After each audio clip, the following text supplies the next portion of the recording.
everyone, and welcome to the Cosmos with an introduction on Protestantism.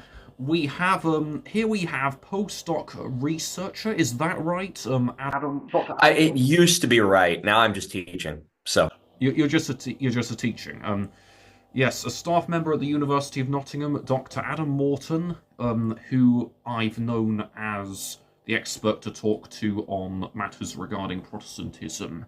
So, quite an interview we've got for us. So, to start off with, Adam, how would you describe the origin of Protestantism? Is it as simple as talking about the Lutheran thesis hammered to the door, or do we need to consider other various dissidents like Arnold Jan Hus, maybe even the excommunication of Henry VIII? What would you say? that's a really interesting question because one of the things we'd have to ask ourselves is whether there is such a singular thing as Protestantism. Loosely, there is, but Reformation historians have taken for some years now to referring to reformations in the plural, which I think is right. There are preceding movements in the church. There are certainly figures like Jan Hus, but are also even movements within monastic theology which used the term Reformation. Reformatio was a going concern in medieval theology.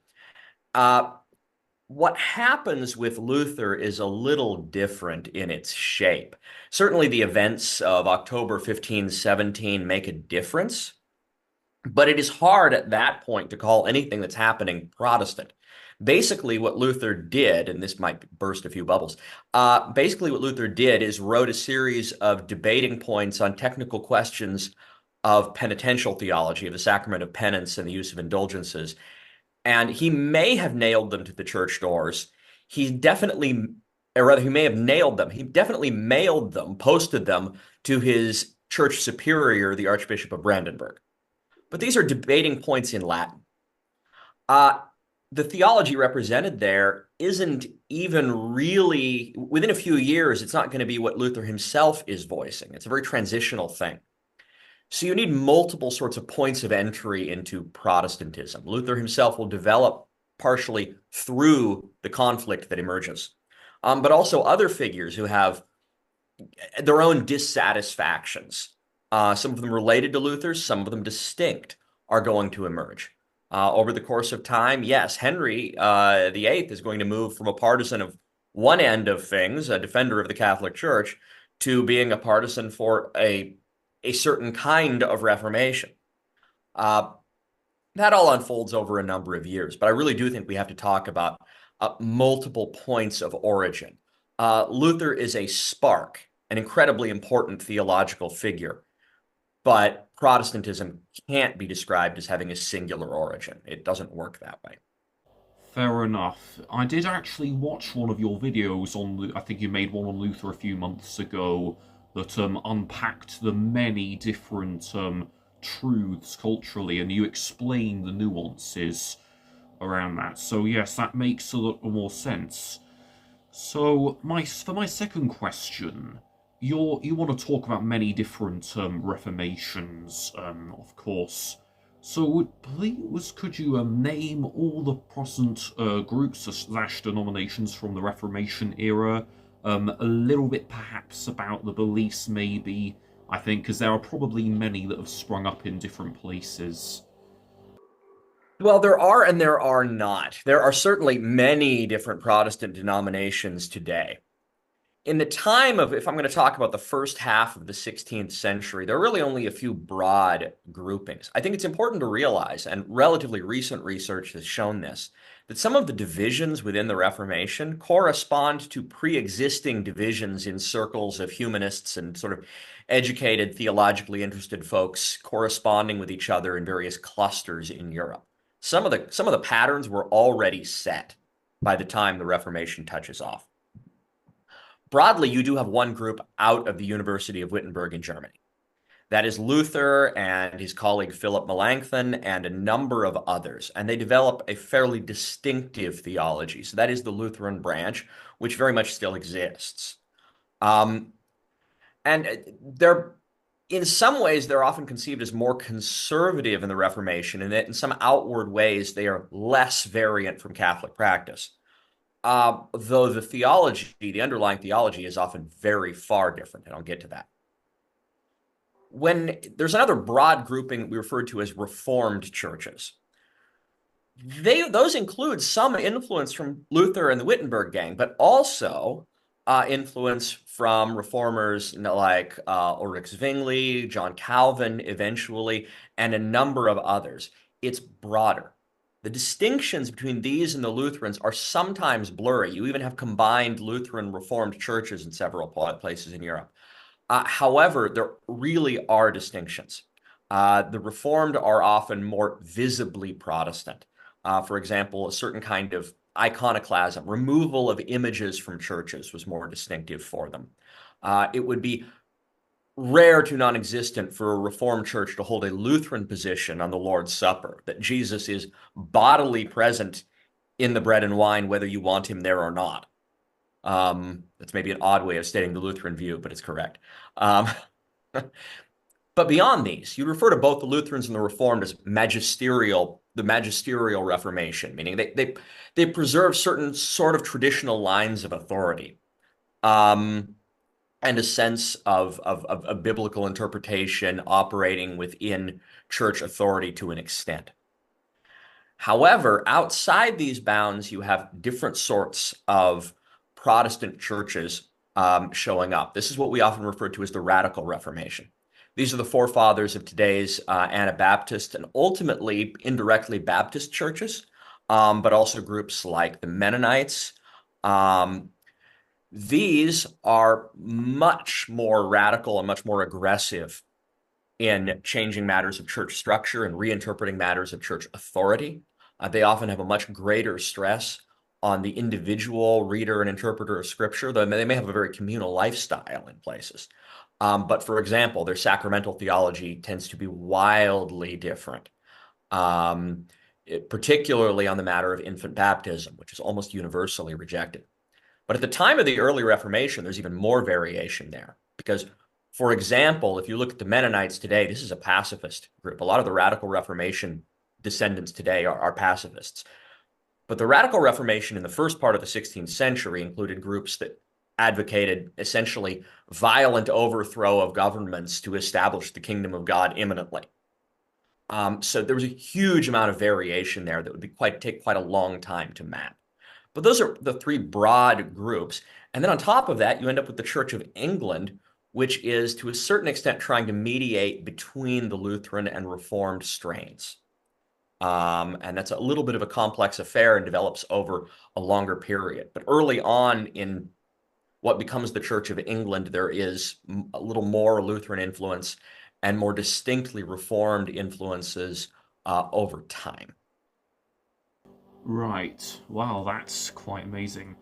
Yes, so out of all this, what would you say is the significance of studying and researching in the field of Protestant theology? What would you tell the audience about that? Yeah. I'd say, first of all, it's important for anyone interested in theology to look fairly broadly at what's going on in theology. Protestant and Catholic theology, and for that matter, Orthodox theology, are not sort of hermetically sealed from one another. Even during periods when there was often a great deal of hostility, there's still communication back and forth. So this means even for people who are not connected to the Protestant world and say, well, I'm not Protestant, why should I be interested in this? There are still ways in which Protestant theology will have impacted the church. It is very difficult to look at the post-Vatican II Catholic Church and say Protestant theology had no impact on it. Most certainly did. But likewise, you can have effects in the other directions. So to that extent, it's just important we keep our eyes open. But also Protestants are an awful lot of Christians in the world. And one of the interesting things about Protestant churches is it's Protestant churches that have birthed the largest new movement in Christianity, which we're still getting a handle on. That is, the Pentecostal movement was born out of Protestant churches. Whether it ultimately becomes sort of a trajectory in its own right, that's an interesting question. but it's grown to an extremely large number of people worldwide in a relatively short period of time. This is a major and influential strand in contemporary Christianity that's affecting all sorts of denominations. Um, and so it has to be understood partially from within that context of Protestant theology. So I'd say it's interesting in then a number of ways, but partially because this is just part of our world and an influential part of our world. It's culturally been influential. I don't think you can understand the modern world without understanding some of the development of Protestant theology. Um, that's my short answer. Yeah, that's very good. That's very amazing to hear that actually. Certainly answers the question. So, for the fourth question, you probably explained a little bit about this, but is there anything more you can say on the wider impact of Lutheran theology on European society and culture? Yeah, I mean, I could say quite a bit here. So Luther, to some degree, intentionally, to some degree, unintentionally, has a massive influence on culture, on in partially in Lutheran areas, but also beyond that. Luther's attacks on the theology of merit, and it was wrapped up in late medieval penitential theology, leads into an attack on monasticism, which was a world he knew well. He was a friar of the observant Augustinians in Germany, and he becomes very hostile to that at a certain point. He sees monasticism as a retreat from the world, which is ultimately a shirking of divinely given vocations to, well, live in full, to be productive for one another. He's worried that concern for one's own virtue ends up competing with legitimate care for one's neighbors. And so rather than seeking God above, we should seek him as these descended into the things and people of this world, which also then means to direct our good works towards our neighbors and not to God.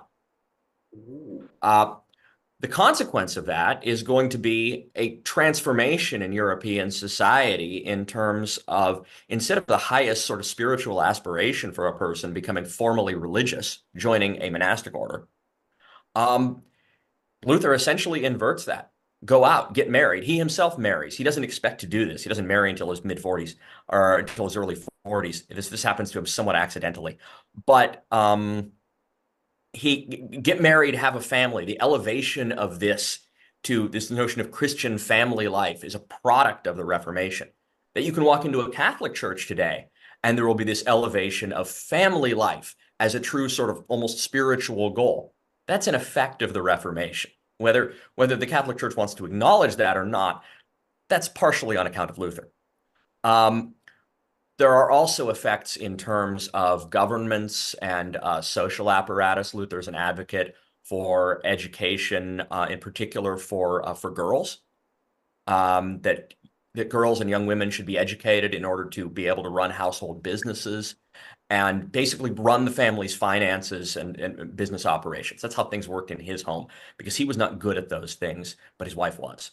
Uh, um, there are ways in which the sort of social democratic, well, I mean, they're pretty capitalist, but the social systems of the Scandinavian countries have been in various ways traced to their strong Lutheran heritage. And you can see some of that influence.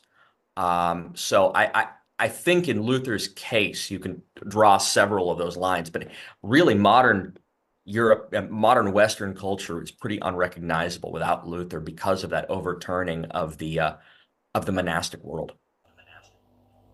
Wow. No, that is fascinating, honestly, honestly. Now, for the fifth and final question, what could you say about the wider impact of Calvin's theology on European society slash culture? Yeah. Now, Calvin's influence is a really is interesting in its own right, and it can be very different because on questions of law, government authority, some of these sort of theological, political questions, and the ways in which the church should be related to that, Luther and Calvin are quite different. Calvin ends up having a significant influence over the government. there, particularly in Geneva. There becomes a sort of an ideal of theocracy is overstating it, but of a truly sort of Christian society, including a Christian government, that is, I think, more discontinuous from the old medieval world than Luther anticipates. Within that, there's a strong notion of the church as regulatory of society and behavior.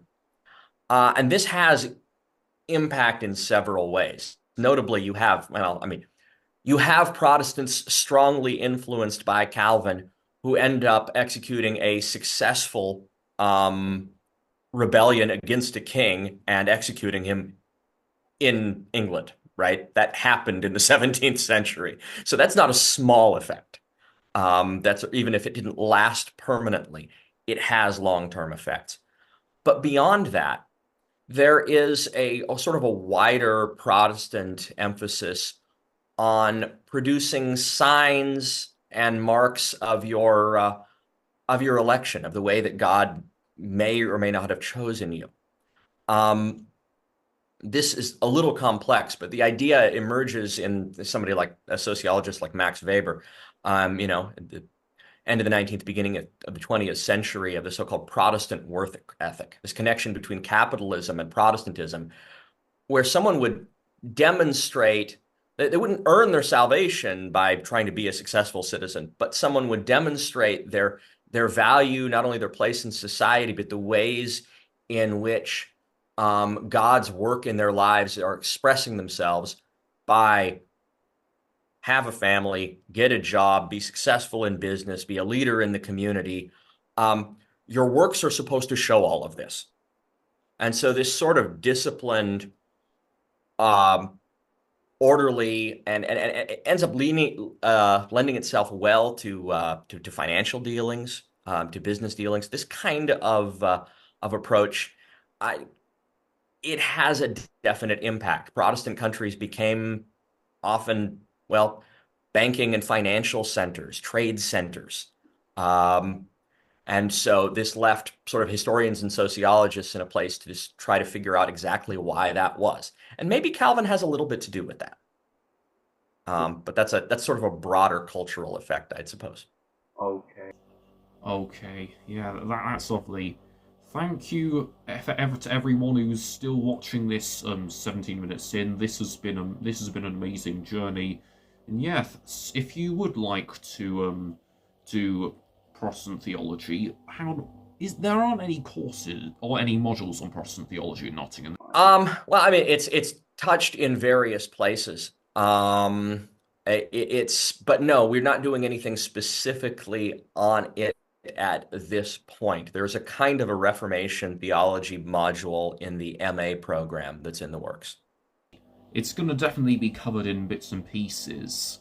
Now, thanks to everyone who's watching this video. Thank Adam for this as well. Again, if any of you guys have any ideas, do message of theological interviews, or if you have expertise, do send a message to 07434 866 848 or email jackhambaines@outlook.com. And other than that, thank you so much for listening to this amazing this amazing interview. And yeah, have an amazing day. Bye.